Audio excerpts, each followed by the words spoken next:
बातमी आहे डहाणू तालुक्यामधली। डहाणू तालुक्यात एका व्यक्तीनं जात चोरी केल्याचा धक्कादायक प्रकार समोर आलाय। या व्यक्तीने खोट्या कागदपत्रांच्या आधारे आदिवासी जातीचा दाखला घेतल्याप्रकरणी त्यांच्यावर गुन्हा दाखल करण्यात आला आहे। पालघर जिल्ह्यातील डहाणू तालुक्यातील सरावली सावटा हात येथील रहिवासी आनंद रामाशंकर ठाकूर या परप्रांतीय व्यक्तीने खोट्या कागदपत्रांच्या आधारे आदिवासी वारली जमातीचा खोटा जातीचा दाखला मिळवल्याचा प्रकार आता समोर आलाय। त्यांनी खोटी वंशावळ तयार करून बनावट कागदपत्रे सादर करून शासनाची दिशाभूल केल्याचं चौकशीत स्पष्ट झालंय। एक प्रकारे आनंद ठाकूर यांनी चोरी केली आहे आणि ती म्हणजे जातीची चोरी असा त्यांच्यावर आरोप आहे। तर या प्रकरणी ऑल इंडिया आदिवासी एम्प्लॉईज फेडरेशनच्या पालघर जिल्हा सचिवांनी तक्रार देऊन पाठपुरावा केल्यानंतर या प्रकरणाची चौकशी करण्यात आली।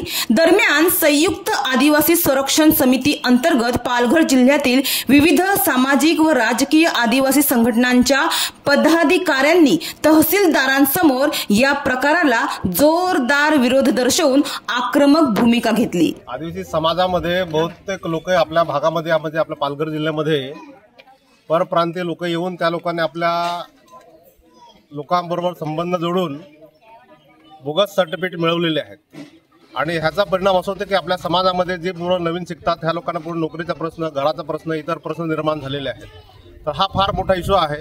म्हणून असे जे बोगस लोक आहेत ज्याचा आपल्या समाज जीवनात फार मोठा परिणाम होणार आहे, अशा बोगस लोकांना शोधून त्यांच्यावर कारवाई झाली पाहिजे। म्हणून आपल्या पालघर जिल्ह्याच्या वतीने सर्व संघटनाच्या वतीने आपण असे तालुका 8 तालुक्यामध्ये ही मोहीम राबवणार आहोत।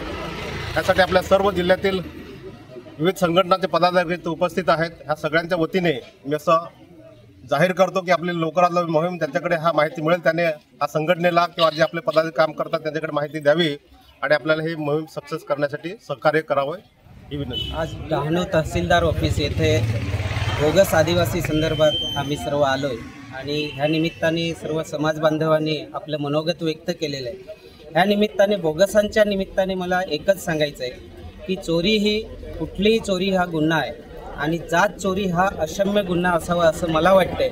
आणि त्यामुळे ह्या जात चोरीमध्ये बोगस जे लोक आहेत त्यांना आदिवासी दाखले देण्यासाठी ज्या प्रोसेसमध्ये कोणीही व्यक्ती असेल तो सर्व गुन्हेगारच आहे। आणि त्यामुळे मग अधिकारी असो, कर्मचारी असो किंवा समाज बांधव असो, प्रत्येक जण त्याच्यामध्ये गुन्हेगार आहे आणि त्यामुळे त्यांना सोडता कामा नये एवढीच इच्छा। मग राजकारणी असो किंवा समाजकारणी असो, सर्वच ह्याच्यात सहकार्य करणारे हे गुन्हेगार असावेत, एवढंच बोल। जोहार।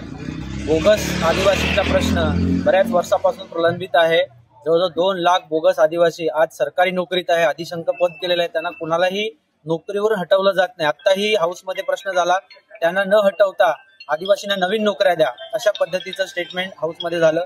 आणि त्याचाच एक भाग म्हणून आम्ही आता ह्या गोष्टी शोधून काढतोय की आमच्या शेजारी राहणारा माणूस हा खरंच आदिवासी आहे का, हा मोठा प्रश्न निर्माण झालाय। आत्ताच आशागडची जी एक केस आहे त्याच्या बाबतीत आपण सर्व संघटना मिळून पाठपुरावा करतोय।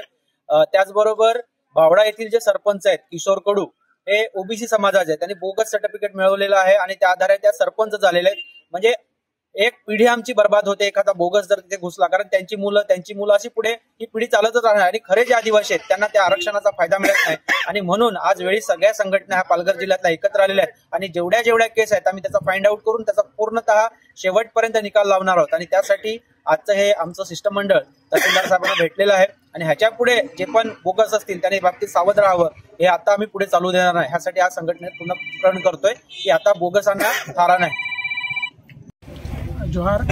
आज बोगस हा मुद्दा घेऊन तहसीलदार डहाणू येथे सर्व संघटनांचे प्रतिनिधी पदाधिकारी या ठिकाणी उपस्थित आहेत। गेल्या महिन्यामध्ये आम्ही जिल्हाधिकारी आणि जिल्हा परिषद पालघर या ठिकाणी पत्रव्यवहार करून बोगस नोकरदार हा सुद्धा एक फार मोठा मुद्दा आहे की आमच्या आदिवासीच्या नोकऱ्या खाऊन मला आपल्या आदिवासी कर्मचारी आहेत त्यांनी थोडीशी माहिती दिली की आमच्या डिपार्टमेंटमध्ये आपल्या आदिवासींच्या नोकऱ्या घेऊन हे बोगस आदिवासी बसलेले आहेत, त्यांची शासनाने इन्क्रीमेंट थांबवलेला आहे, त्यांचा पगार वाढत नाही, त्यांना नोकरीमध्ये उन्नती होत नाही।